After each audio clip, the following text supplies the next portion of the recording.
Witam wszystkich bardzo serdecznie na dzisiejszych pogaduchach, tematem których są objawy spektrum autyzmu u dziewcząt na różnych płaszczyznach rozwoju. Dzisiaj, moi drodzy, powiemy sobie o takich różnych obszarach, w których możemy dostrzec mniej lub bardziej objawy właśnie spektrum autyzmu, które występują u dziewcząt. To dzisiejsze spotkanie jest o tyle wyjątkowe, że zależy mi, moi drodzy, na tym, abyśmy pogadali sobie o dziewczynkach, u których te cechy spektrum są łagodne, są subtelne, czyli nie są tak wyraźne, widoczne, jak byśmy się tego spodziewali, albo tak jak mniemamy, że one powinny wyglądać. Z tej prostej przyczyny dzisiaj tak to spotkanie jest skonstruowane, gdzie będziemy się skupiać właśnie na tych cechach, które nie są na pierwszym planie, ze względu na to, że właśnie o tych dziewczynkach mówi się najmniej i to właśnie one są najczęściej niedodiagnozowane i dopiero potem w późniejszym swoim życiu natrafiają na liczne trudności, problemy i dopiero wówczas wchodzą w drogę diagnostyczną. No, ale zanim oczywiście przejdziemy do dzisiejszego spotkania, moi drodzy, to kilka informacji o mnie. Ja nazywam się Magdalena Kosiń, z wykształcenia jestem fizjoterapeutą, logopedą, diagnostą i terapeutą zaburzeń neurorozwojowych, neuromotorycznych, ale także jestem coachem metody Floor Time oraz diagnostą i terapeutą integracji sensorycznej. Od 20 lat jestem czynnym terapeutą właśnie głównie dzieci w spektrum autyzmu w różnym wieku i jakby w tym nurcie, jakby w tym obszarze czuję się najlepiej. Moi drodzy, dzisiaj, tak jak powiedziałam, mamy objawy spektrum autyzmu. A więc nie przedłużając, tylko startujemy, moi drodzy, z tym, co dla Was przygotowałam. Czy dziewczynki są odporne na spektrum autyzmu? Do jakiegoś momentu uważaliśmy, generalnie klinicyści i populacja uważała, że dzieciaki w spektrum autyzmu są zdecydowanie albo inaczej, spektrum autyzmu jest zdecydowanie chłopięcym deficytem, tak? Takim wyzwaniem neurorozwojowym, które głównie przypisywane jest chłopcom. Być może tak było w kontekście takiego podejścia do diagnozy w nurcie behawioralnym, prawda? Gdzie mieliśmy te różne protokoły, różne takie obszary diagnostyczne, które rzeczywiście bardzo mocno wchodziły w objawy związane z zachowaniem, pomijając albo tak troszeczkę po macoszemu traktując wszystkie inne aspekty. Stąd niestety okazywało się, że te dziewczynki mocno nie pasowały do tego wzoru, który był wyznaczony gdzieś tam przez wytyczne diagnostyczne i one nie trafiały w diagnozę, jeżeli oczywiście okazywało się, że nie spełniają pewnych wymogów, które narzuca pewien protokół. Natomiast jeżeli oczywiście były większe trudności, to te dziewczynki jak najbardziej w diagnostykę trafiały. Więc z drugiej strony jest taka teoria, że ze względu na to, że dziewczynki mają mniejszą ekspozycję między innymi na testosteron, to one być może są mniej odporne, są bardziej odporne na spektrum autyzmu, czyli rzadziej właśnie pojawia się u nich ta neuroróżnorodność.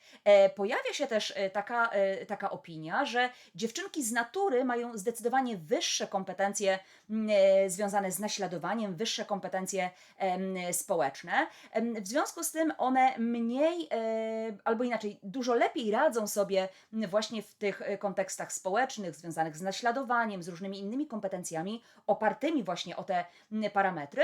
Stąd też właśnie zdecydowanie rzadziej w tę diagnostykę również trafiają. To drogą takiego wprowadzenia i wstępu, o czym dziś sobie będziemy mówić. Natomiast jeśli chodzi o zagłębienie się tak naprawdę w szczegółowe statystyki, najnowsze właśnie z 2023 roku, które były opublikowane w marcu, tak jak widzicie tutaj na grafice, jasno i wyraźnie wskazują, że dzisiaj 1 na 23 urodzonych chłopców to chłopiec w spektrum autyzmu i jednocześnie 1 na 88 dziewczynek to także dziewczynka w spektrum autyzmu. I znowu, moi drodzy, jeżeli ktoś chciałby zgłębić bardziej te statystyki, to macie na slajdzie link, gdzie właśnie opublikowane są te statystyki, gdyby kogoś akurat ta kwestia mocno interesowała.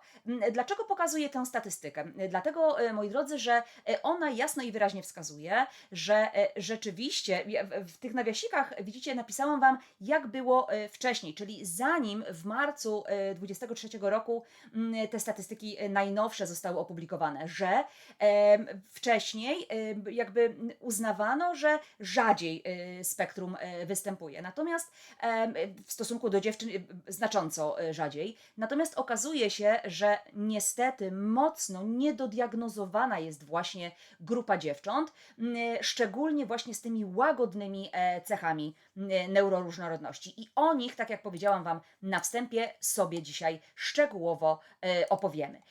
Faktem jest, moi drodzy, że oczywiście wiele dziewczyn w spektrum autyzmu posiada diagnozę, szczególnie te, które mają oczywiście jakieś trudności w kontekście rozwoju komunikacji, rozwoju kompetencji języka, które mają deficyty albo niepełnosprawność intelektualną, prawda? Bądź prezentują, są takim większym wyzwaniem wychowawczo-edukacyjnym, to rzeczywiście te dziewczynki w tę diagnozę trafiają bardzo, bardzo szybko. Natomiast mamy całą rzeszę dziewczynek, nastolatek, które są w spektrum, natomiast nie posiadają diagnozy. Są pomijane w procesie diagnozy albo niestety otrzymują błędną diagnozę. Ta błędna diagnoza, moi drodzy, najczęściej jest stawiana w okresie dojrzewania, kiedy nagle nawarstwiają się różne wyzwania, oczekiwania społeczne i nagle dziewczynka, która posiadała jakieś kompetencje, na tym etapie te kompetencje są po prostu niewystarczające.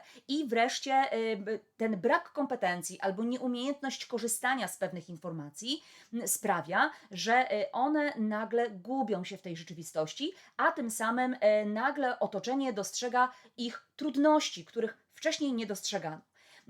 Często właśnie same dziewczyny, a tak naprawdę młode kobiety, moi drodzy, na własną rękę w okresie takiej młodej dorosłości szukają rozwiązania i szukają odpowiedzi na pytanie, dlaczego jestem inna, dlaczego funkcjonuję inaczej niż moje rówieśniczki, dlaczego nieco inaczej odbieram pewne kwestie, dlaczego inaczej je interpretuję, dlaczego tak trudno jest mi nawiązać kontakty partnerskie, dlaczego tak trudno jest mi wchodzić w związki między innymi, prawda? Albo wchodzę w związki, a nie jestem w stanie ich utrzymać. I jeszcze cała masa, miliona innych pytań u tych młodych kobiet się pojawiają i one zaczynają szukać odpowiedzi, dlaczego tak jest. I wtedy, jeżeli mamy doświadczonego i mądrego diagnostę, nagle się okazuje, że ta dziewczyna, ta młoda kobieta jest w spektrum autyzmu. I wtedy nagle wiele wątpliwości się rozwiewa. Z drugiej strony te błędne diagnozy jest tak naprawdę dużym problemem w takiej dzisiejszej przestrzeni klinicznej, ponieważ wielu specjalistów w ogóle nie bierze pod uwagę tego, że dziewczynka może mieć spektrum autyzmu, jeśli nie ma niepełnosprawności intelektualnej, jeżeli od początku jej życia wszyscy mówią, że jej kompetencje językowe są absolutnie prawidłowe, ona świetnie mówiła, zawsze miała wysoki, jakby duży zasób słownictwa, świetnie się dogadywała, miała koleżanki, radziła sobie w szkole. Więc gdzie tutaj jakieś spektrum autyzmu? No właśnie dlatego, że mocno jeszcze zakorzeniony jest ten aspekt behawioralny, czyli to podejście, że my mamy się doszukiwać właśnie wśród dziewczynek objawów, które są absolutnie charakterystyczne i typowe dla chłopców, czyli pewna impulsywność, pewna nadruchliwość, brak właśnie kompetencji językowych, deficyty intelektualne. To jest jakby klucz tej wczesnej diagnozy, tak? Natomiast jeżeli tego nie ma, no to gdzie tutaj dopatrywać się spektrum autyzmu? Dzisiejsze podejście, moi drodzy, a właściwie wyznaczniki klinicystów, którzy pracowali nad nową klasyfikacją ICD-11, oni jasno i wyraźnie podważają takie powszechne założenie dotyczące autyzmu, spektrum autyzmu u dziewcząt, oparte właśnie na tym aspekcie behawioralnym. Dzisiaj jasno i wyraźnie oni wskazują i mówią głośno, nam nie wolno porównywać dziewcząt, które są w normie intelektualnej, które mają dobre kompetencje językowe, z chłopcami, którzy otrzymują diagnozę spektrum autyzmu. To nie ma prawa zadziałać. To zawsze będzie błędna diagnoza, to zawsze będzie brak diagnozy, to zawsze będzie kwestia poszukaj gdzie indziej, to nie jest spektrum. Natomiast ICD-11 ze względu na te nowe wyznaczniki diagnozy, a więc objawowe, przepraszam, nie objawowe, a braki w pewnych umiejętnościach, w pewnych przestrzeniach funkcjonalnych, one decydują o tym, czy ta diagnoza będzie, czy też nie. I co jest jeszcze bardzo istotne? Dzisiaj doskonale już wiemy, że oceniając dziewczynkę, która ma bardzo łagodne problemy, bardzo łagodny obraz spektrum, ona może być diagnozowana tylko w oparciu i porównaniu do rówieśniczki neurotypowej. Wtedy dopiero dostrzegamy, że populacja dziewcząt w danym wieku, ta neurotypowa, zachowuje się tak, posiada takie kompetencje i umiejętności, a ta dziewczynka tych umiejętności nie posiada, albo są one nieco inne niż w przypadku koleżanek neurotypowych. I tylko i wyłącznie w odniesieniu do dziewczynek, rówieśniczek neurotypowych jesteśmy w stanie dostrzec, czy ta konkretna dziewczynka rozwija się nieco inaczej niż jej rówieśniczki neurotypowe, a nie w porównaniu z chłopcem w spektrum autyzmu, bo zawsze, podkreślam Państwu raz jeszcze, zawsze będzie brak diagnozy, bo ta dziewczynka zazwyczaj ma wyższe kompetencje, choćby społeczne, choćby naśladowcze, czy językowe, także w takich kompetencjach komunikacji społecznej, niż niejeden chłopiec, który taką diagnozę posiada. I oczywiście znowu, moi drodzy, żeby nie wybrzmiało to tak, że chłopcy to zawsze gorzej funkcjonują niż dziewczynki. Nic podobnego. Mamy też masę chłopców, którzy mają bardzo subtelne cechy spektrum i oni także bardzo późno trafiają w diagnozę albo przez całe życie tej diagnozy nie otrzymują, bo środowisko najbliższe macha ręką, uważając, że on taki jest, tak? Jest taki specyficzny. I znowu, potem okres dojrzewania, czyli duże wyzwania, z którymi rodzina sobie może nie radzić. Pamiętajmy, że nadal dziś na diagnozę spektrum autyzmu trafia 10-krotnie częściej chłopiec niż dziewczynka. Właśnie ze względu na ten zakorzeniony, utarty mit, że to te zachowania, że to ten aspekt behawioralny jest tym wyznacznikiem danego zaburzenia.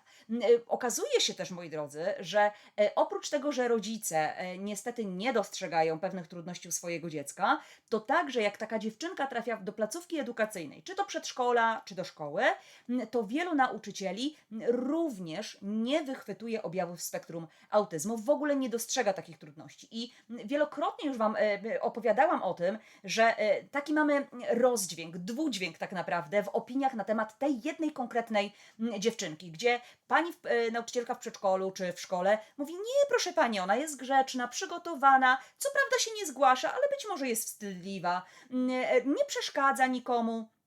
Ja nie muszę jej zwracać uwagi. Na przerwach przebywa w gronie dziewczynek, więc nie rozumiem, czym się pani niepokoi. A mama mówi: droga pani, ja dziecka nie poznaję w domu, fruwa na wysokości lamperii w domu, krzyczy, zamyka się w pokoju, rzuca różnymi przedmiotami, ze wszystkimi się kłóci, wchodzi w konflikty i jeszcze milion innych podobnych zachowań, które w ogóle nie występują w szkole. I nagle słuchając opinii nauczyciela, słuchając opinii mamy czy głównego opiekuna, tak jakbyśmy słuchali o dwóch różnych osobach, a jest to ta sama jedna dziewczynka. Niestety, ze względu na to, że nie chce się rzucać w oczy w otoczeniu szkolnym, żeby nie wychodzić przed szereg, żeby nie zwracać na siebie uwagi, to właśnie bardzo intensywnie się kontroluje, bardzo intensywnie pracuje nad swoimi zachowaniami, nad tym, co mówi, nad tym, jak się porusza, jaką stosuje mimikę, właśnie żeby ktoś nie zauważył: ona jest inna, ona zachowuje się inaczej niż my. Natomiast ten wysiłek jest potem odreagowywany w domu. Wystarczy, że dziecko wyjdzie za próg szkoły, już może zachowywać się skrajnie inaczej niż było to na przestrzeni szkolnej, bo dziecko wtedy schodzi z takiej dziewczynki powietrze jak z balonika i ona wreszcie może być sobą. Ona wreszcie w obecności swojej mamy, której ufa, której wierzy, w towarzystwie której czuje się bezpieczna, może odreagować, tak? Bo nie zostanie oceniona, nie zostanie wytknięta palcem. I stąd mamy ten dwudźwięk. W szkole dziecko idealne, zdolne, grzeczne, w domu szatan, nieposłuszna, buntownicza albo totalnie zamknięta w sobie. Bo znowu my nie mamy tutaj jednego obrazu dziewczynki, która będzie w konkretny sposób odreagowywała. Znowu dla każdej z nich będzie to wyglądało nieco inaczej. Moi drodzy, w tym kontekście braku albo niepoprawnych diagnoz, kwestia jest jeszcze taka, że Niestety rodzice, bo my mówimy już my mówimy o takiej dziewczynce, która jeszcze w ogóle nie trafia do placówki edukacyjnej, choćby przedszkola, tylko cały czas jest w domu, tak, z głównymi opiekunami. I niestety cały czas pokutuje w kontekście braku tych diagnoz także taki mit, że dziecko otrzymuje spektrum autyzmu tylko wówczas, kiedy dostrzegamy pewne braki, tak? Kiedy nagle zauważamy, że jakby w pozyskiwaniu czy osiąganiu poszczególnych kamieni milowych, czy to w rozwoju motorycznym, czy w rozwoju sensorycznym, czy w rozwoju werbalnym, mamy pewne niedoskonałości, pewne braki, przesunięcia czasowe, tak? To wtedy zapala nam się czerwona lampka, szukamy odpowiedzi, dlaczego to się nie pojawia. Natomiast bardzo mało nadal mówi się o nadkompetencjach naszych dzieci. I to właśnie ta grupa całej populacji dzieciaków z tymi subtelnymi cechami spektrum, mówię tu zarówno o chłopcach, jak i o dziewczynkach, moi drodzy. To są te dzieci, u których bardzo często występują nadkompetencje, które są lekceważone. Lekceważone przez rodziców właśnie, bo to oni jako pierwsi powinni to dostrzegać. I o co chodzi? Chodzi, moi drodzy, o tym, że jeżeli pewnych umiejętności nie ma, no to my reagujemy. Natomiast jeżeli dziecko ma zdecydowanie więcej umiejętności jak na wiek i przewyższa pewnymi umiejętnościami kolegów czy rówieśników, to nikt nie mówi trzeba by się przyjrzeć i poobserwować to konkretne dziecko, tylko rodzice mówią, jaki on jest mądry, on jest absolutnie inteligentniejszy niż koledzy, on jest wspaniały, ona jest wspaniała, ona jest mądrzejsza, ona nie będzie się bawiła jakimiś kucykami czy lalkami, bo ona ma wyższe cele, tak? I rodzice się chwalą, jaka to ona kompetentna, inteligentna, jaki ma zasób słownictwa, jakich ona wyrazów używa. Koleżanki w jej wieku to nawet nie wiedzą, co to znaczy. I moi drodzy, podobnie jest w kontekście przecież rozwoju motorycznego. Znowu, reagujemy wtedy, kiedy dziecko zbyt późno siada, albo zbyt późno zaczyna chodzić, tak? Nie odwraca się, nie pełza, nie raczkuje. Wtedy jest interwencja, wtedy szukamy fizjoterapeuty pediatrycznego, szukamy odpowiedzi, dlaczego tak się dzieje, tak? I to bardzo dobrze, że reagujemy. Natomiast znowu tutaj pomijamy między innymi nadkompetencje motoryczne, czyli jeżeli mamy dziecko, które ma 10 miesięcy i ono zaczyna chodzić, natomiast pomija etap raczkowania, to jest nadkompetencja, która będzie ciągła się za rozwojem tego dzieciaka przez jeszcze wiele następnych lat, a zaowocuje tym, że dziecko będzie miało dużo większe kłopoty, na przykład w nauce czytania i pisania, niż rówieśnicy, którzy przechodzili przez etap raczkowania. Dlaczego? Dlatego, że etap raczkowania to jest ta główna stymulacja związana z pobudzeniem i wymianą międzypółkulową. Do tego, żeby umiejętnie odebrać komunikat, ocenić sytuację, nauczyć się czytać, pięknie mówić, potrzebna nam jest wymiana międzypółkulowa, czyli przepływ informacji, które wykorzystujemy z obszarów korowych tych z prawej i tych z lewej półkuli mózgu. Niestety dziecko, które nie przechodzi przez etap raczkowania, bo wchodzi w etap tylko chodzenia i ten etap raczkowania jest pominięty, to jest dziecko, które będzie musiało włożyć dużo większy wysiłek w naukę czytania i pisania zazwyczaj, niż rówieśnicy, którzy ten etap raczkowania mieli. I to jest także nadkompetencja, na którą trzeba by zwrócić uwagę. To taka dygresja w kontekście właśnie tych nadkompetencji. Moi drodzy, często jest też tak, że rodzice, nawet jeżeli coś dostrzegają, to również lekceważą objawy, albo nawet jeżeli ktoś z boku, siostra, ciocia, ktoś tam, sąsiadka, pani zasugeruje, że być może warto by było się przyjrzeć temu konkretnemu dziecku, tej konkretnej dziewczynce, bo być może nie rozwija się w sposób prawidłowy, to ze względu na strach przed diagnozą, strach przed etykietą dla dziecka, ale także dla samej mamy czy dla taty. Ci rodzice boją się wejść w drogę diagnostyczną, czekając, co się dalej zadzieje, tak? Przejdzie jej, wyrówna, dogoni. W wielu przypadkach rzeczywiście tak jest, że dziecko nabywa takich kompetencji, że przegania swoich rówieśników, natomiast w wielu kwestiach niestety nigdy ich nie będzie w stanie dogonić, ani zbliżyć się nawet do pewnego takiego środkowego jakby poziomu funkcjonowania. Dlatego, moi drodzy, tak jak ciągle Wam powtarzam, żadna skrajność nie jest dobra. Ani ta, która sprawia, że biegamy od specjalisty do specjalisty po 10 razy i się próbujemy doszukać czegoś, ani ta, gdzie lekceważymy po prostu pewne sygnały, które dziecko już w bardzo wczesnym wieku nam pokazuje. O tym wszystkim sobie oczywiście powiemy. Natomiast, moi drodzy, zanim wejdziemy w charakterystykę tych poszczególnych płaszczyzn rozwoju, chciałam tylko powiedzieć, że bardzo często w przypadku dziewczynek ze spektrum autyzmu, właśnie z tego łagodnego krańca, sprawdza się przysłowie, nie zawsze, ale dość często niestety tak jest, że małe dziecko, mały kłopot, duże dziecko, duży kłopot. I niestety w przypadku naszych dziewcząt, które nie otrzymują diagnozy, okres dojrzewania jest tym okresem, który otwiera oczy wszystkim dookoła, rodzicom, nauczycielom, a dziecko jak nie otrzymywało wsparcia, jak nie dostało pomocy, która jest jej potrzebna, tak nadal jej nie posiada. To jest takie i zamknięcie, i otwarcie naszego dzisiejszego spotkania. Moi drodzy, oczywiście jak zawsze reklama, a więc chciałabym Was zachęcić do zapoznania się z moimi pozycjami książkowymi Puzzle autyzmu i Niedoskonała doskonałość. Obie książki są dostępne na mojej stronie www.puzzleszkolenia.eu. Link widzicie na slajdzie, ale wchodząc na moją stronę, tam te książki są od razu widoczne. Bardzo serdecznie zachęcam, dlatego że to są książki, które nie tyle zawierają jakieś treści naukowe, tylko bardziej pomagają otworzyć oczy na to, czym jest spektrum autyzmu i są taką zachętą, żeby zrozumieć i zaakceptować. Podrzucam tam wiele pomysłów, wiele gotowych rozwiązań.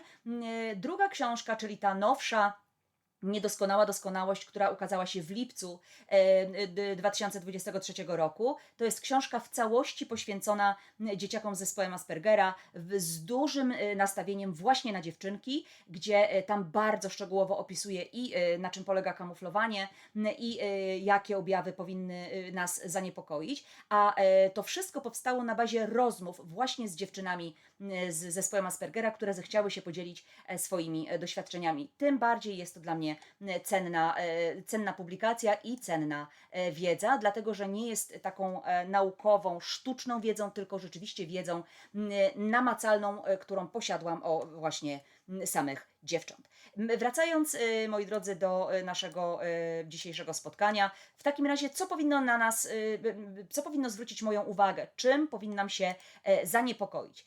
Pierwsze sygnały, i tak dzisiaj sobie to wymyśliłam, że podzieliłam to nie tyle na wiek, co na pewne takie przestrzenie rozwojowe, ale zacznę właśnie od tych pierwszych sygnałów, tak? Czyli to jest takie skierowanie się do rodziców, którzy właśnie mają maleństwa, córeczki i może warto by było się temu przyjrzeć. Moi drodzy, zanim poopowiadam Wam o pewnych cechach, pewnych objawach, których możemy się doszukiwać, czy gdzieś tam zobaczyć, musimy pamiętać o tym, że ile dziewcząt w spektrum autyzmu, tyle różnych, absolutnie odmiennych obrazów. Niby jedna diagnoza, ale poziom funkcjonalny absolutnie inny. Nie ma dwóch identycznych osób, które będą dokładnie tak samo funkcjonowały, które będą miały dokładnie te same potrzeby, albo które będą miały te same wyzwania.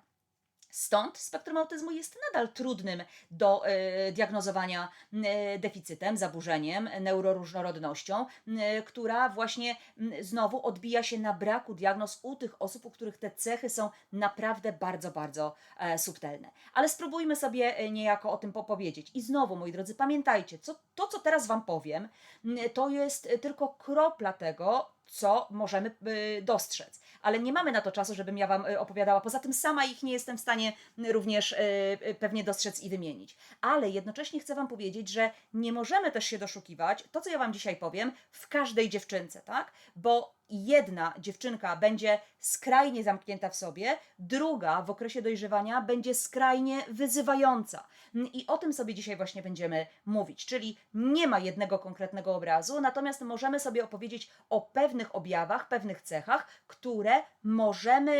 które są przewidywalne i spodziewane, że u takiej dziewczynki mogą się zadziać. Oczywiście, moi drodzy, tak jak powiedziałam, nasilenie, ilość, jakość tych objawów będzie absolutnie indywidualna dla każdego z dzieci.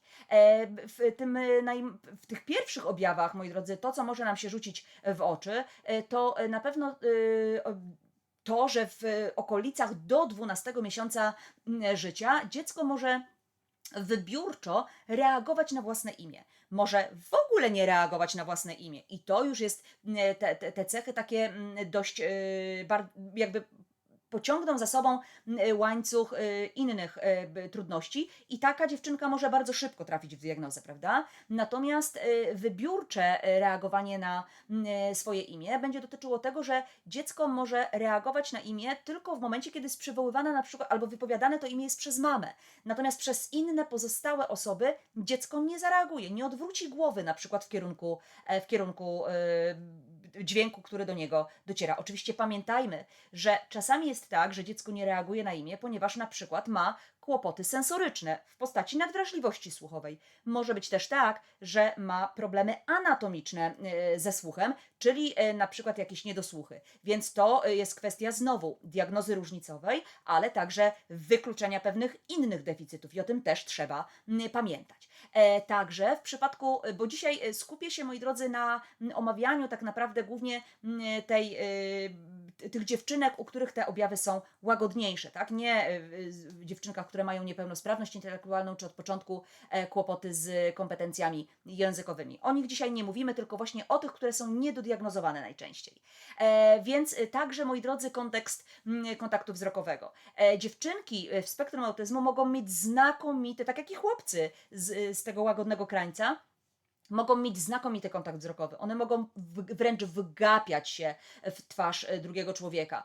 I to, że gdzieś tam kiedyś pojawił się objaw brak kontaktu wzrokowego, jest już obalony. To nie jest tak, że dzieci w spektrum autyzmu nie mają kontaktu wzrokowego. Ja w swojej 20-letniej pracy znam całą masę dzieci, które mają świetny kontakt wzrokowy, a mimo to są w spektrum autyzmu. Oczywiście mamy takie dzieci, które są w spektrum autyzmu i ten problem z kontaktem wzrokowym występuje. I on polega na tym, że bywa ulotny, bywa wybiórczy, bywa przerywany. Oczywiście bywa też tak, że go nie ma wcale. I to powinno nam się rzucić w oczy, czyli te aspekty bazowych funkcji komunikacyjnych, czyli gest wskazywania palcem, wspólne pole uwagi, czyli dziecko interesuje się jakimś przedmiotem i swoją wokalizacją, swoim zachowaniem przywołuje uwagę drugiego człowieka, dorosłego, żeby powiedzieć: mamuś, nie werbalizując, ale wokalizując, piszcząc być może, przywołuje uwagę mamy i mówi: mamuś, tam pod szafą jest moja ulubiona piłeczka, której ja sam sobie nie jestem w stanie sięgnąć. Mamuś, upadł mój ulubiony miś, którego ja nie jestem w stanie sama sięgnąć. Więc jeżeli dostrzegam kłopot w reakcji na imię, w geście wskazywania palcem, w wspólnym polu uwagi, to mogą być cechy, które powinny być bardziej obserwowane, dlaczego tak się dzieje. Ale na początku też możemy dostrzec, moi drodzy, to, że dziewczynka może nie czerpać satysfakcji, może nie przepadać za tym, aby ktoś ją nosił na rękach, aby ją przytulał i aby wchodził w nią w taki kontakt fizyczny, tak? Czyli przytulania, bujania, noszenia. Nawet takie kwestie związane z opieką nad dzieckiem, typu przebieranie, karmienie, kąpanie itd., może wiązać się z ciągłym takim buntem dziecka, tak? W postaci na przykład płaczu. Dziewczynka na początku również może reagować w nieoczekiwany sposób na nowe twarze. Teoretycznie uznajemy, że dziecko w pewnym momencie bardzo płacze na nowe twarze, tak? Bo się boi, bo nie zna. A tutaj może być zupełnie inaczej. Dziecko może w ogóle nie reagować i nie odzwierciedlać takich emocji: wow, boję się, bo tej pani nie znam. Może tak być, nie musi. Pamiętajcie zawsze, może być, nie musi. Ja Wam rzucam hasła, natomiast tak jak mówię, to nie jest oczywista oczywistość, żebyście o tym pamiętali. Kolejna kwestia, może być tak, że dziewczynka może się rzadko uśmiechać w sytuacjach towarzyskich, tak, że przychodzi ciocia, babcia, próbuje z dzieckiem rozmawiać, a dziecko bardziej jest pochłonięte jakąś aktywnością, jakąkolwiek w tym okresie do pierwszego, drugiego roku życia, niż wchodzeniem w jakieś wielkie interakcje z osobami, które gdzieś tam się w domu pojawiają. Warto też zwrócić uwagę na to, że ma dziecko słabsze zainteresowanie takimi grami interakcyjnymi, takimi kiedy wchodzi się w interakcję z drugim człowiekiem, tak? Typu zabawa akuku, kosi łapki i tak dalej, i tak dalej. Niby mogę się z dzieckiem pobawić, ale ono nie dąży do tego, żeby dalej kontynuować tę zabawę. Ma też trudności takie dziecko, żeby w sposób umiejętny pokazać i zakomunikować, jakie ma potrzeby, czego potrzebuje, że aktualnie wolałoby na przykład posiedzieć, a nie żeby zostało położone gdzieś tam samotnie w łóżeczku. To są też dzieci, które od początku bardzo preferują rutynę i znowu ta rutyna i potrzeba rutyny może być okazywana bardzo różnie, ale też nasilenie potrzeby rutyny też może być różna, dlatego że dziecko, które czuje się bardzo zagrożone, czyli jego poziom lęku jest bardzo wysoki, bo dziecko ma mniejsze kompetencje komunikacyjne, społeczne, związane z naśladowaniem i wszelkimi innymi kompetencjami, to jest dziecko, które zdecydowanie bardziej będzie dążyło do rutyny i takiego naprawdę kroczku po kroczku trzymania się planu właściwie w każdej minucie swojego życia. Natomiast dziecko, które ma wyższe kompetencje, ta rutyna też będzie potrzebna, natomiast zdecydowanie mniej dziecko będzie do tego dążyć, czy jakby słabiej będzie reagowało też na ewentualne jakieś tam drobne zmiany w tym planie, czy w pewnych rutynach, które dziecko na co dzień posiada. Może być tak, że dziecko ma szczególnie upodobany jakiś konkretny przedmiot albo konkretną zabawkę i tutaj nie ma nic dziwnego, bo większość dzieci tak ma. Natomiast w kontekście spektrum zawsze dopasujemy, jakby doszukujemy się takiej nadmiarowości, takiej przesadzonej reakcji, przesadzonej potrzeby. Czyli generalnie jedziemy do sklepu i w połowie drogi musimy się wracać autem, bo dzieciak robi takie larmo w aucie, bo zapomniało swojego ulubionego kocyka, tak? Czyli ten kocyk do szaleństwa jest dziecku potrzebny zawsze i wszędzie. To jakby tutaj doszukujemy się tych takich skrajności. Moi drodzy, od samego początku u dziewczynek również są widoczne nietypowe reakcje na bodźce sensoryczne. Najróżniejsze. Tak jak Wam już wielokrotnie powtarzałam, profil sensoryczny dzieci w spektrum to jest totalny miszmasz. Tam się może zadziać absolutnie wszystko. Natomiast zazwyczaj jest tak, że te reakcje są mocno nieadekwatne do działającego bodźca.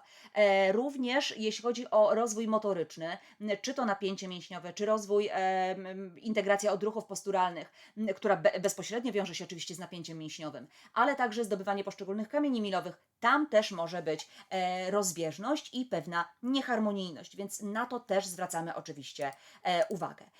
Dziewczynka w wieku przedszkolnym, co byłoby takie charakterystyczne, na co byśmy zwrócili uwagę? Nasilające się, moi drodzy, trudności i wyzwania sensoryczne. Znowu cała masa różnych problemów, od nadwrażliwości dotykowej i słuchowej, która najczęściej występuje jednak u dziewczynek w kontekście właśnie takiego obrazu sensorycznego. Nie musi, ale najczęściej jednak towarzyszy. Po inne trudności, nawet z planowaniem motorycznym, czyli tymi zaburzeniami motorycznymi o podłożu sensorycznym. U dziewczynki pojawia się także większa labilność emocjonalna niż u jej koleżanek w tym samym wieku. Może być też odwrotnie, czyli druga skrajność, mianowicie brak emocji. W znaczeniu dziewczynka odczuwa emocje, ona jakby również czuje i odczuwa, natomiast może skrajnie ich nie okazywać po prostu. Albo z kolei intensywnie reaguje, czyli bez przerwy albo płacze i o wszystko płacze. U dziewczynek w spektrum autyzmu jest także zdecydowanie dłużej utrzymujący się lęk separacyjny, czyli ona dużo dłużej i intensywniej płacze, kiedy przyprowadza mama dziecko do przedszkola i ma wyjść, prawda? I tutaj dziecko długo nie chce się uspokoić i jakby kurczowo trzyma się tej mamy albo próbuje przedostać się przez dziurkę od klucza wręcz, żeby do tej mamy dotrzeć. To jest także dziewczynka, która ma swoje pasje, która ma bardzo szerokie zainteresowania, szerokie w znaczeniu danej kategorii i zgłębia dane tematy jakby od początku do końca, chcę wiedzieć wszystko, tak? I znowu, moi drodzy, w przypadku dzieci o subtelnych cechach, które są w normie intelektualnej, najczęściej te zainteresowania wiążą się z jakimś tematem, a nie obiektem.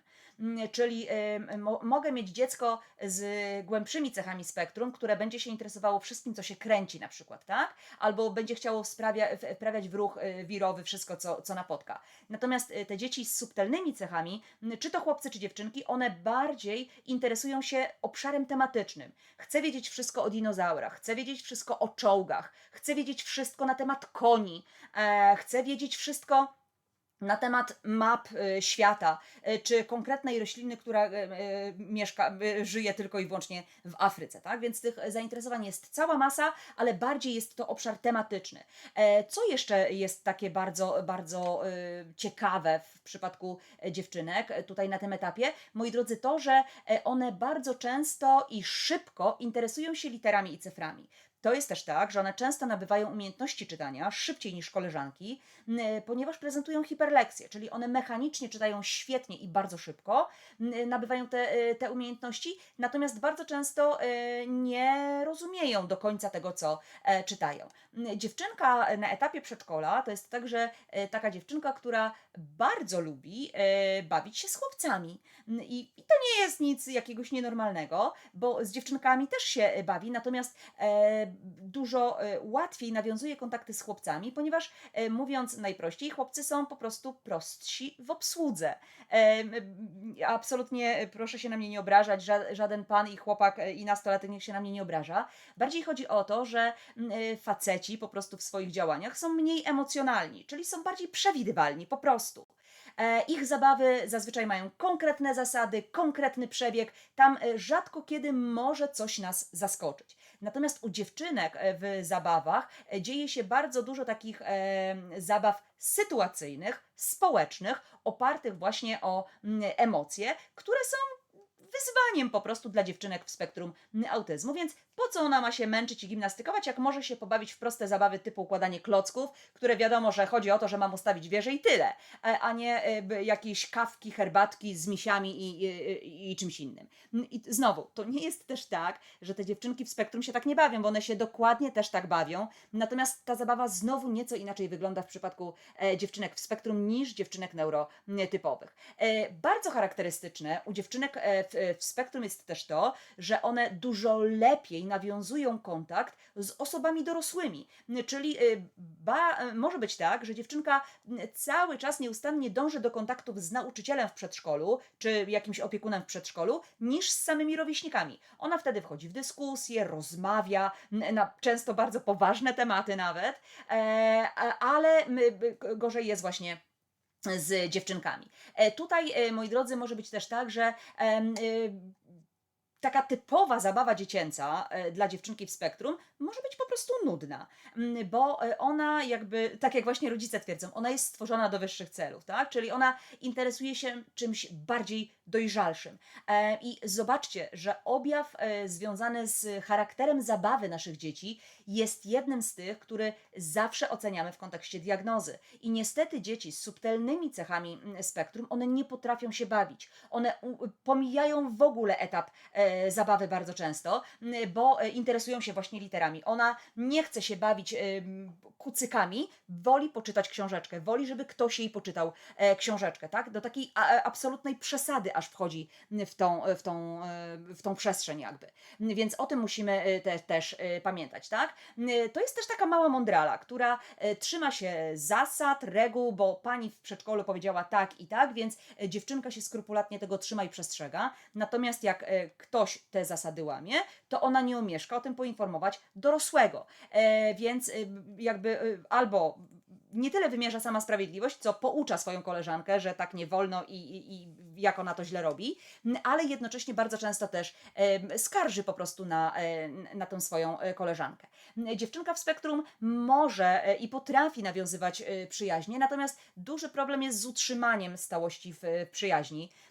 Dziewczynka jak ma koleżankę, to ona jest naprawdę jej bardzo wierna, jest bardzo oddana tej konkretnej koleżance, natomiast oczekuje dokładnie tego samego od niej. Więc jeżeli koleżanka dzisiaj została zaproszona na urodziny, a nasza Kasia nie, Zosia mówi: Kasiu, ja dzisiaj do ciebie nie przyjdę, bo idę do dziewczynki tam na urodziny, to nasza Kasia mówi: skoro nie, to nie jesteś już moją koleżanką.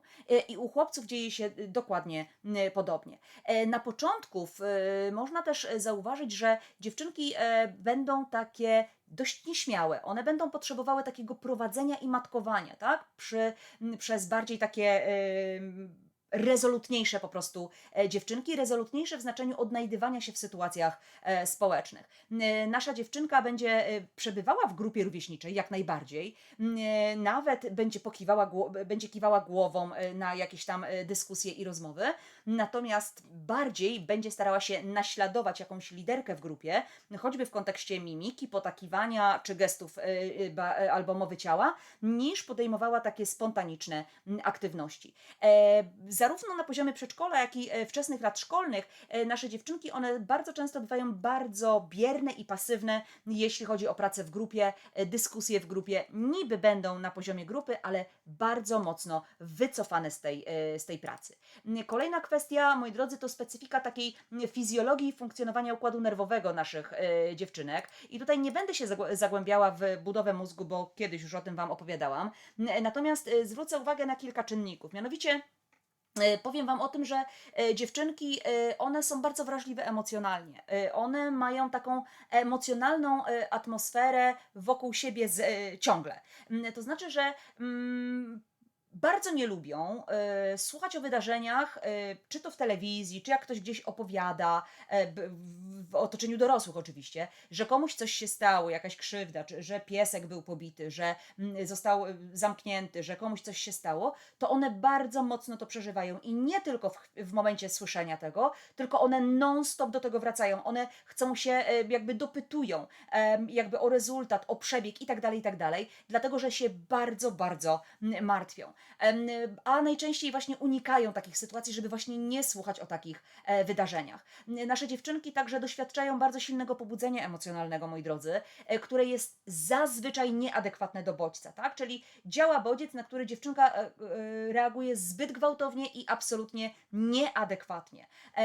Te nadwrażliwości, które były gdzieś tam w okresie niemowlęctwa i również w okresie takim przedszkolnym, one się będą z każdym kolejnym tygodniem nasilały, jeżeli dziecko nie otrzyma wsparcia, tak? W pewnym momencie dojdzie do takiej sytuacji, że dziewczynka wypracuje sobie pewien mechanizm obronny przed tymi nadwrażliwościami, ale te nadwrażliwości same nie przejdą. Natomiast pojawi się pewien mechanizm kompensacyjny, który ona sama sobie stworzy.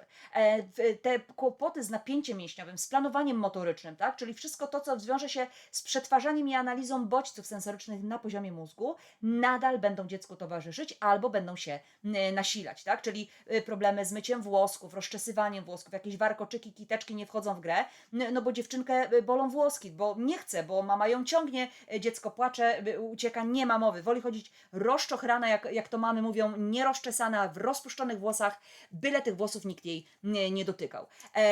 Czapki, rękawiczki, obcinanie paznokietków, no to może być dla dziecka trudnością. Moi drodzy, z kolei w okresie dojrzewania mogą nam się pojawić zaburzenia obsesyjno-kompulsywne, ale także zaburzenia lękowe właśnie u naszych dziewczyn, jeżeli one są niezdiagnozowane. Także na poziomie funkcji wykonawczych mamy trudności, najczęściej związane z zarządzaniem czasu, z planowaniem, z wyprzedzeniem pewnych sytuacji, czy generalnie organizacją, tak? W ogóle wszystkie wyższe funkcje takie wykonawcze mogą być zakłócone po prostu. Także pojawiają się problemy ze snem. Dziecko może preferować kładzenie się bardzo późno spać na przykład, albo ma bardzo zaburzony rytm okołodobowy, tak? Czyli wszystko poplątane. I od początku rozwoju tego dziecka może tak być, że ona sypia 10-15 minut i potem funkcjonuje przez kilka następnych godzin, albo śpi w dzień, a w nocy uważa, że to jest czas do zabawy. Dlaczego? Dlatego, że jest ciszej, że ona może wtedy inaczej sobie poukładać tą swoją przestrzeń. I znowu, w okresie dojrzewania pojawiają się te błędne diagnozy, o których Wam na początku powiedziałam, bo jeżeli dziewczynka do tego momentu okresu dojrzewania jakoś sobie radziła, nie rzucała się w oczy, ale okres dojrzewania sprawił, że brakuje jej kompetencji i nagle sobie nie radzi, i to widać już, że już te mechanizmy, które gdzieś tam wypracowywała, są po prostu niewystarczające, to mama idzie do lekarza, szuka rozwiązania, bo pierwsze, co zaczyna się rzucać, to problemy w aspekcie odżywiania. Mnóstwo dziewczynek, które są w spektrum autyzmu bez diagnozy, w okresie dojrzewania popada w anoreksję albo bulimię, gdzie właśnie ten etap nieprawidłowości w procesie odżywiania u nich się bardzo intensywnie nasila. Może dojść do tego, że dziecko mama zaprowadzi do psychiatry i psychiatra uznaje, nie, tu mamy zaburzenia lękowe, nie, tu mamy właśnie problemy z odżywianiem, nie, tu mamy psychozę na przykład. A jest to właśnie spektrum autyzmu, a wtórnym deficytem są właśnie zaburzenia lękowe, które się pojawiły ze względu na brak diagnozy związanej ze spektrum autyzmu. Kolejna kwestia, moi drodzy, to zdolności poznawcze i intelektualne dziewczynki. Już częściowo Wam o nich powiedziałam, tylko przypomnę. Jeżeli mówimy o dziewczynkach z tego łagodnego krańca, to mówimy o dziewczynkach w normie intelektualnej, z dobrymi kompetencjami językowymi. Tutaj, moi drodzy, może też pojawić się niestety taka nieharmonijność u nich, gdzie rozwój kompetencji językowych, czyli zasób słownictwa będzie bardzo bogaty i one bardzo szybko zaczynają mówić jako dzieciątka i ten słownik często jest taki bardzo wyszukany, taki dorosły, możemy powiedzieć. Natomiast w kontekście kompetencji komunikacyjnych, tych niewerbalnych, typu gesty, mimika, afekt na twarzy, okazywanie emocji na twarzy, może być u nich zakłócony. Tak? One mogą nie prezentować właśnie tych aspektów w sposób prawidłowy. To są także osoby, które mają dobrą pamięć, szczególnie tą długotrwałą, ale niestety jakby w konsekwencji tej pamiętliwości swojej, one bardzo mocno i dość często analizują, przetwarzają, powracają do różnych zdarzeń, sytuacji, pewnych zachowań swoich albo innych osób, które dawno już minęły, bardzo dawno czasowo, ale cały czas się gdzieś tam w głowie kotują, bo dziecko nie zna odpowiedzi, nie może sobie tego wytłumaczyć, przejść do porządku dziennego nad sytuacjami i ciągle analizuje swoje zachowania, ale także zachowania innych. Odbierana jest też przez otoczenie jak taka bardzo poważna dziewczynka, czyli zdecydowanie poważniejsza niż na swój wiek, czyli taka dojrzalsza, mądrzejsza, konkretna i rzeczowa, tak? A pamiętajcie, że w normalnym rozwoju, takim neurotypowym rozwoju naszych dzieci, to zabawa, to właśnie takie próbowanie, takie eksperymentowanie naszych dzieci, ruch właśnie między innymi, to jest to, co jest normatywnie im potrzebne. Natomiast u dziewczynki w spektrum może tak nie być. Kolejna kwestia, mamy tak, że mamy cichą marzycielkę, prawda? W szkole nie rzuca się w oczy, a w domu wychodzą rogi tak zwane. I okres dojrzewania najszybciej to ujawnia. Bardzo często, przynajmniej ja w swojej pracy spotkałam dziewczyny, które wolą pisać opowiadania, moi drodzy, prowadzą jakieś pamiętniki swoje, piszą na przykład wiersze, rysują, po to, aby w ten sposób przetworzyć pewne sytuacje, aby sobie lepiej radzić potem w relacjach rówieśniczych. To są też dziewczynki, które bardzo intensywnie pamiętają szczegóły ze swojego życia sprzed wielu, wielu lat. Jeśli chodzi o zainteresowania takich dziewcząt, one są bardzo podobne do tych zainteresowań dziewcząt neurotypowych, czyli książki, zwierzęta, wcześniej lalki, jakieś kucyki oczywiście, moda. Natomiast te zainteresowania, one są bardziej namiętne, bardziej intensywne, powtarzalne i długo utrzymujące się, tak? Czyli mamy maleńką dziewczynkę, która zaczyna interesować się konikami, czyli wszystkie koniki pony, zna nazwy, kolory, co, gdzie, kiedy, wszystko to wie, śledzi odcinek po odcinku wszystkich tych bajek, następnie przerzuca się na figurki koni innych, ale z czasem mówi, ja chcę się spotkać z prawdziwym koniem, tak? I wtedy bardzo intensywnie zgłębia właśnie opiekę nad końmi, rasy, jak się nimi zajmować i właśnie chciała chciałaby na przykład jeździć również konno, tak? Czyli to jest bardzo intensywne i długotrwałe zainteresowanie, bo w przypadku dziewcząt neurotypowych one bardzo często przeskakują z zainteresowań w zależności od tego, co jest popularne, co jest na topie w danym czasie. Natomiast u dziewcząt w spektrum autyzmu te zainteresowania są bardzo ukorzenione i bardzo mocno zgłębiane i o tym musimy pamiętać. Również, moi drodzy, dziewczynka w spektrum, ona uwielbia fikcję, czyli interesuje się bardzo intensywnie jakimiś wróżkami, czarownicami, jednorożcami, jak jest mniejsza, tak? Jeżeli te zainteresowania jej nie przechodzą, to właśnie jak jest starsza, to mama mówi, że ona ciągle gada do siebie, ma jakiegoś, rozmawia z jakimś Filipem, a nikt go nie widzi, ona twierdzi, że to jest jej przyjaciel na przykład, czy siedzi na huśtawce i mówi na przykład do mamy, mama bujnij Filipa, bo on się nie może rozbujać, tak? A to jest ktoś, kto według jej wyobraźni tam siedzi obok. Jeżeli to się utrzymuje w dalszym życiu, no to dziecko trafia oczywiście w jakąś tam obserwację i lekarz stwierdza, no psychoza jakaś, tak? Jakaś forma choroby psychicznej, a nie ma to nic wspólnego. Ale ta fikcja, to fantazjowanie, moi drodzy, to potem w późniejszym czasie też przekłada się na aspekty, jakie filmy na przykład dziewczynka lubi, albo książki, czyta głównie fantastykę, lubi czytać książki i właśnie w tym aspekcie zgłębia te treści.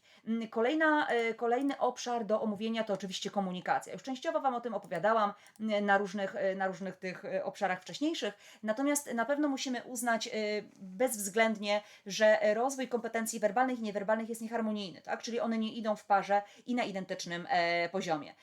Dziewczynki, podobnie jak chłopcy, właśnie na tym etapie rozwoju albo z taką neuroróżnorodnością, to są dzieci, które mają kłopot podczas konwersacji, podczas takiej dwutorowości, wymiany informacji. Ja rozmawiam z kimś, tak? O tym też już Wam wielokrotnie mówiłam. Nasze dziewczynki, one nie lubią inicjować rozmów towarzyskich. One mogą być częścią danej dyskusji, ale ani aktywnie jakoś szczególnie się nie aktywują, ani nie jakoś bardzo intensywnie zadają pytania, żeby kontynuować tę rozmowę. Natomiast stoją gdzieś w grupie koleżanek czy jakichś tam osób, pokiwają, przytakną, nawet powiedzą, naprawdę?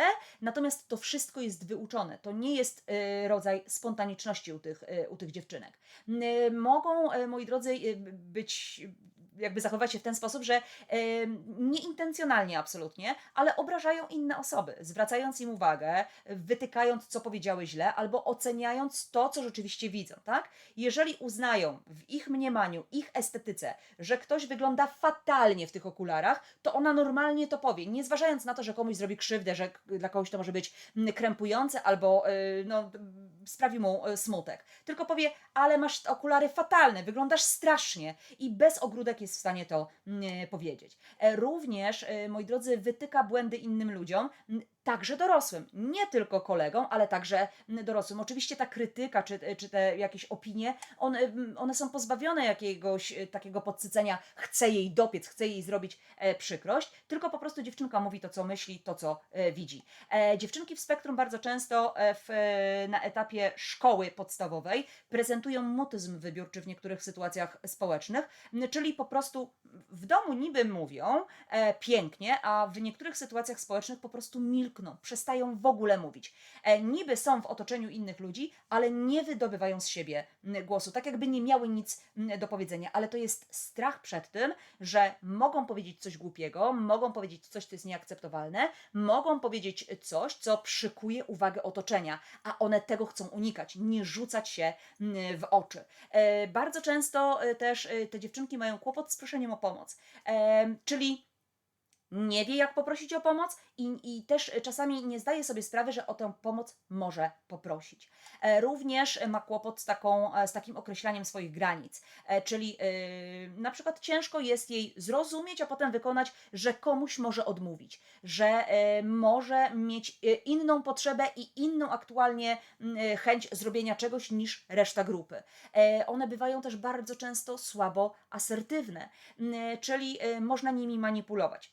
tak, jest tak jak w mojej książce Niedoskonała doskonałość, dziewczyny mi powiedziały, że jasne, my rzeczywiście byłyśmy manipulowane przez otoczenie, szczególnie osób dorosłych, naszych rodziców między innymi, czy nauczycieli, bo bezwzględnie wykonywałyśmy to, co nam kazali i wiedziałyśmy, że tak ma być. Natomiast z czasem to my zaczęłyśmy manipulować innymi osobami i to nie jest wcale tak, że robimy to jakby, że tego nie robimy, tak? Że nie potrafimy kłamać albo że nie potrafimy manipulować. Potrafimy to robić. I jest jedna opinia właśnie w tej książce napisana, którą uzyskałam właśnie od dwóch właściwie dziewcząt, które właśnie zechciały się ze mną tym podzielić.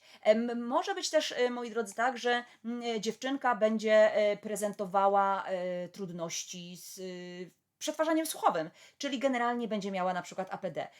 Bardzo interesujące jest to, że im starsza, może mieć większy kłopot z pogadankami, takimi dyskusjami o niczym, jak to dziewczyny mówią, tak? Rozmawiają o jakichś takich głupotkach, a jest to pozbawione takich konkretów w rozmowach. I dziewczyna w spektrum nie będzie chciała uczestniczyć w takich dyskusjach, dlatego że to są jakieś plotki, bzdury, jakieś kłamstwa, czyli taka komunikacja, taka wymiana zdań jest po prostu poza funkcją jakąkolwiek, poza jakimkolwiek celem, więc po co tracić na to energię? Również dziewczynki czasami mają kłopot z odpowiedzią na pytania otwarte. Lubią dokonywać wyboru, lubią odpowiadać na pytania, ale konkretne, tak? Jakieś rzeczowe, a nie, że porusz wyobraźnią i odpowiedz mi na pytanie.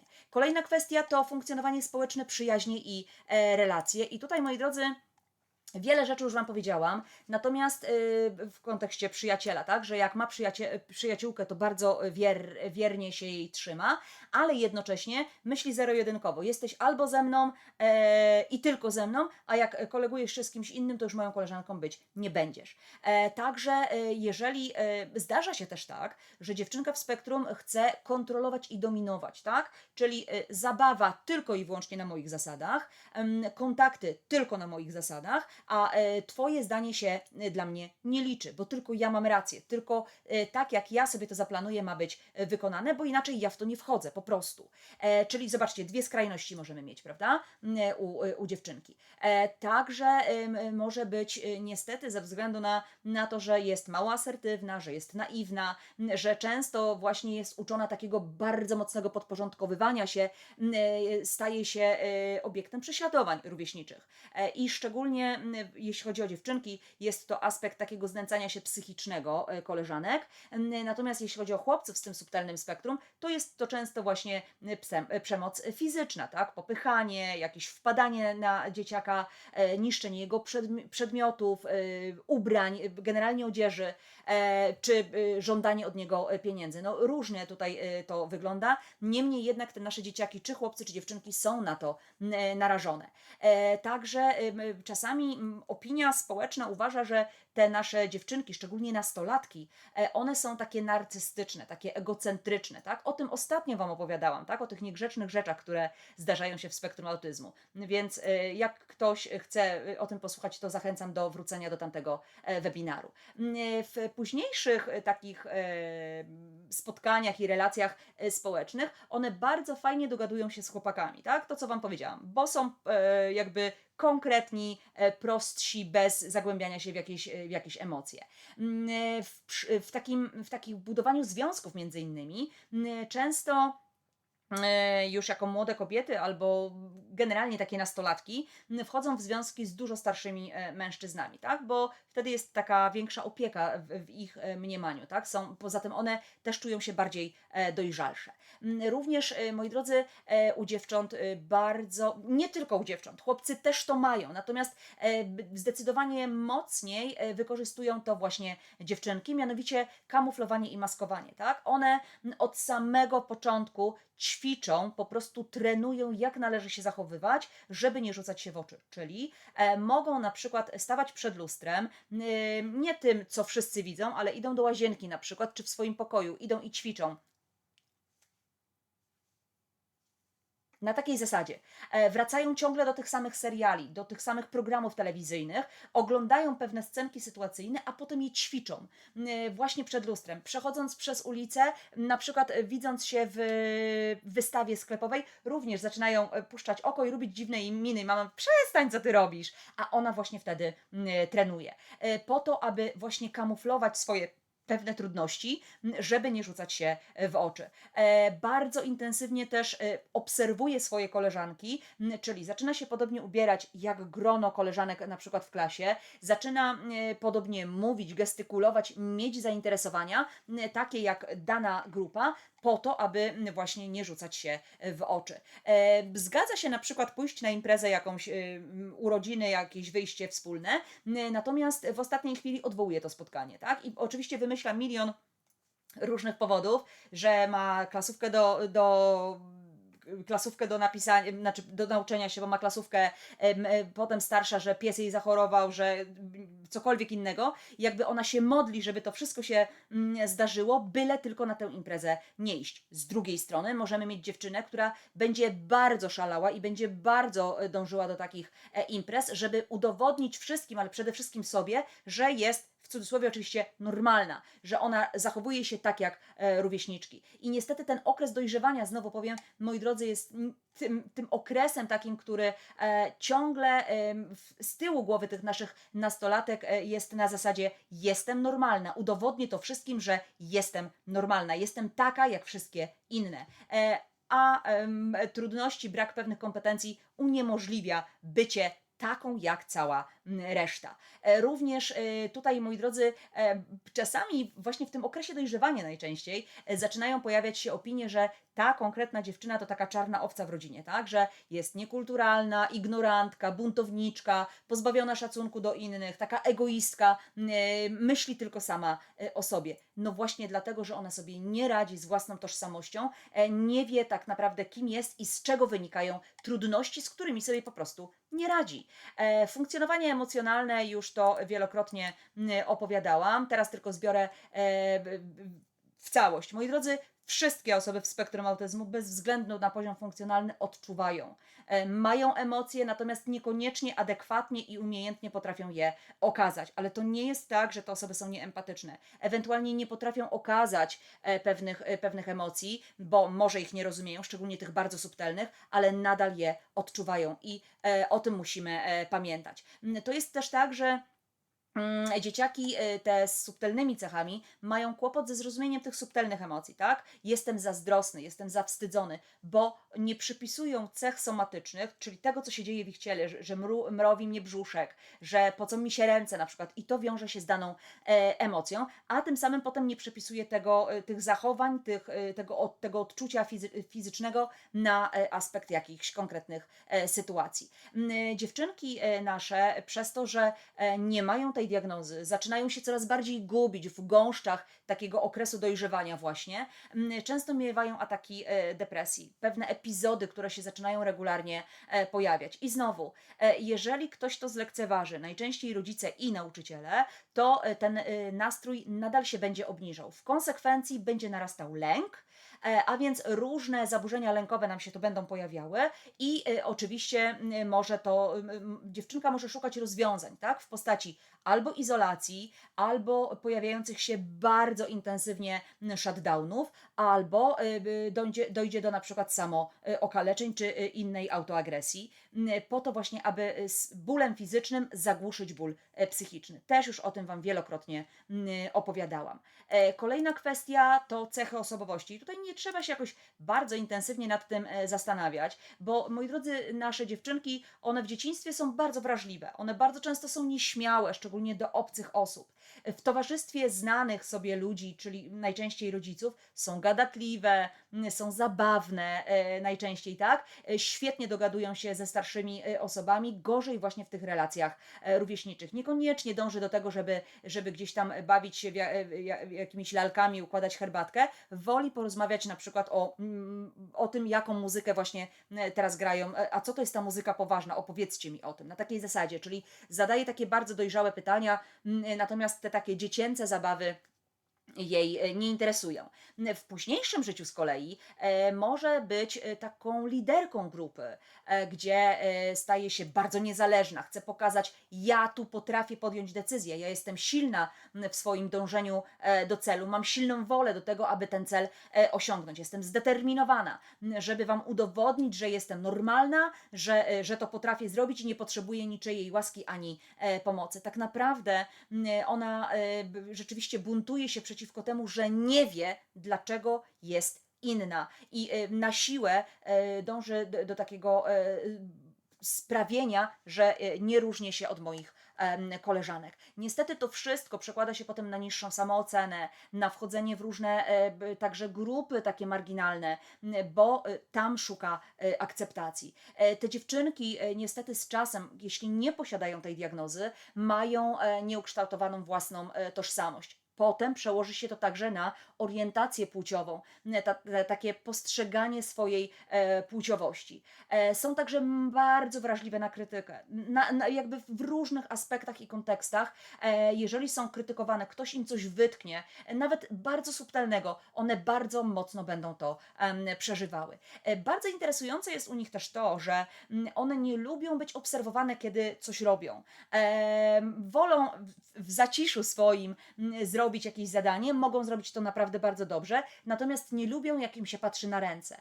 Z drugiej strony też nie lubią, żeby ktoś dotykał, przestawiał, bawił się, jakkolwiek ingerował w ich rzeczy, tak?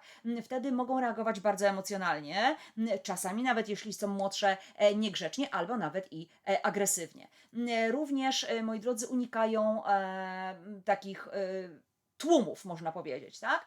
Ale ciekawostką jest też to, że dziewczynki ze względu na to maskowanie, ze względu na to kamuflowanie swoich trudności, one, moi drodzy, tłumią swoje pragnienia. Często we wczesnej dojrzałości, tak, żeby przypadkiem ktoś nie zauważył, że jestem troszeczkę inna niż wszyscy inni.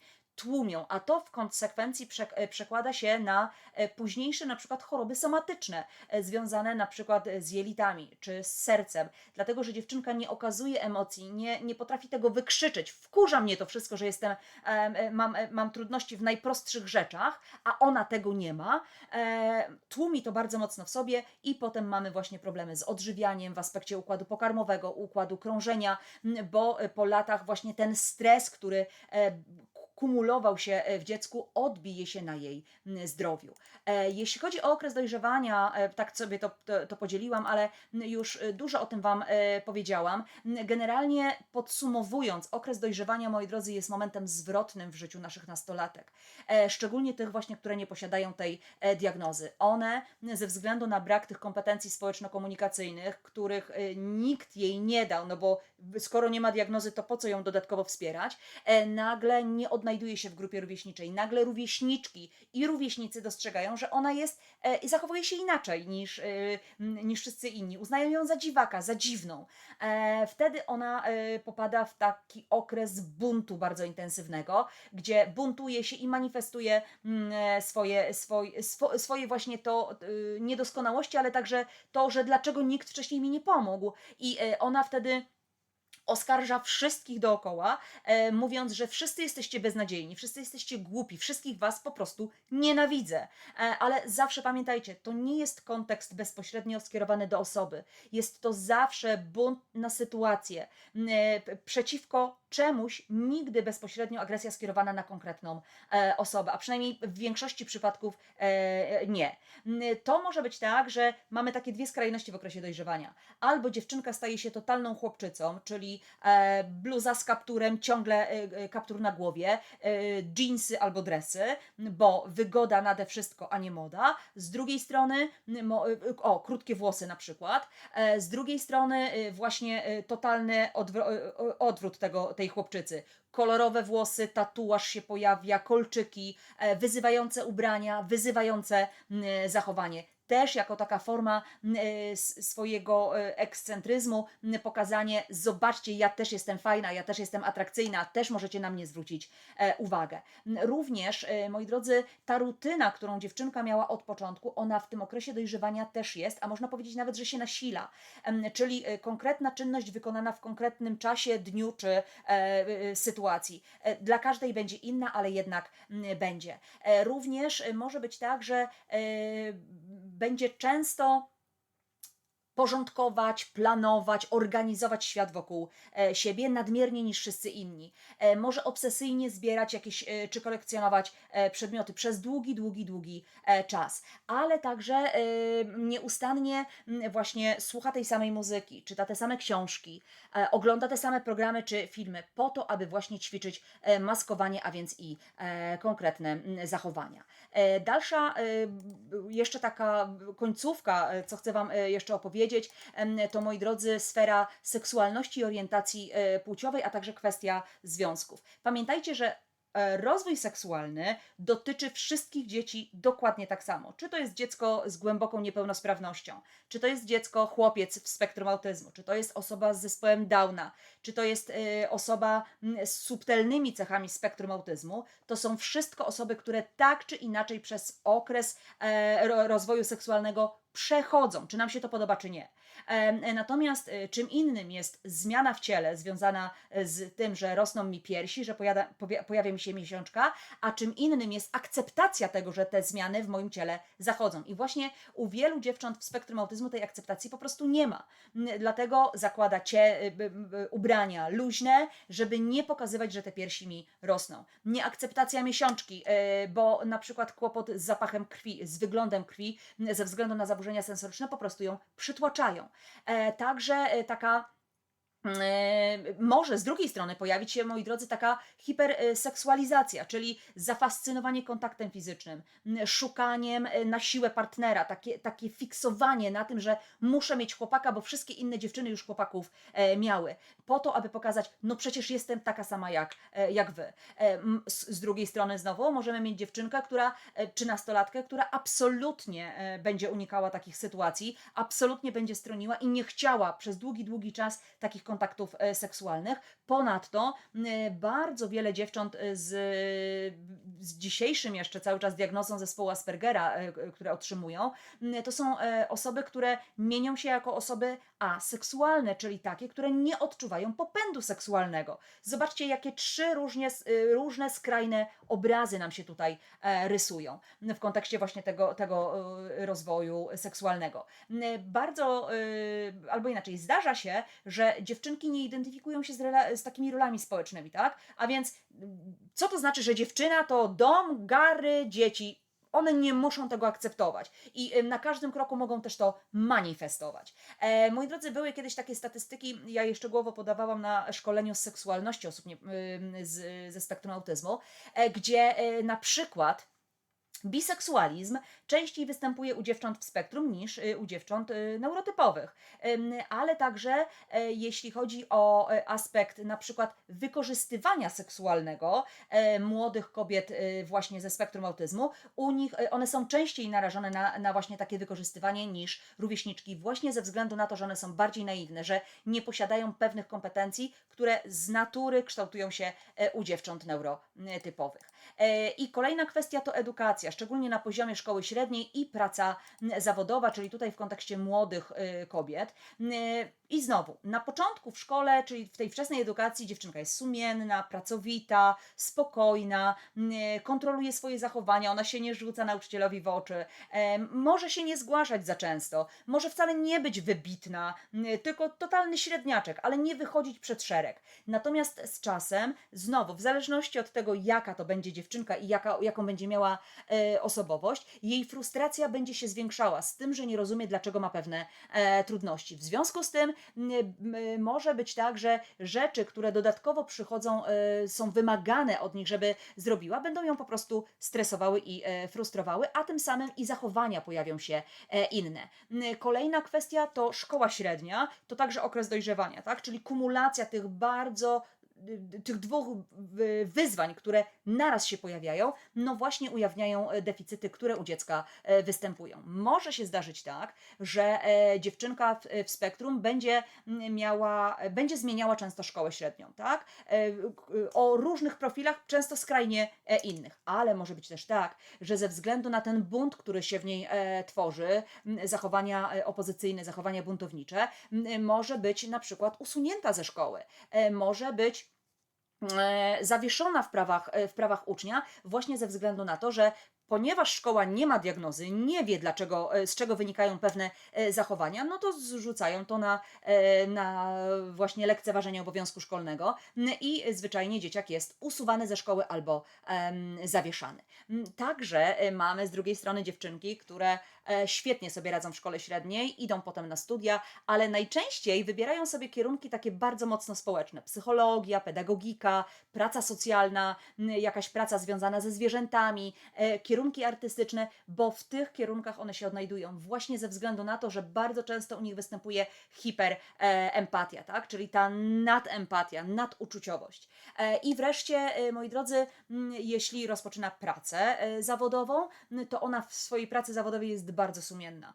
Przestrzega wszystkich wytycznych, terminów i tak dalej, prowadzi skrupulatne notatki, żeby o niczym nie zapomnieć. Może być też tak, że ze względu na niewspieranie swoich kłopotów sensorycznych będzie bardzo szybko się przeładowywała, tak? Będzie bardzo zmęczona, więc częściej będzie brała na przykład urlop w pracy.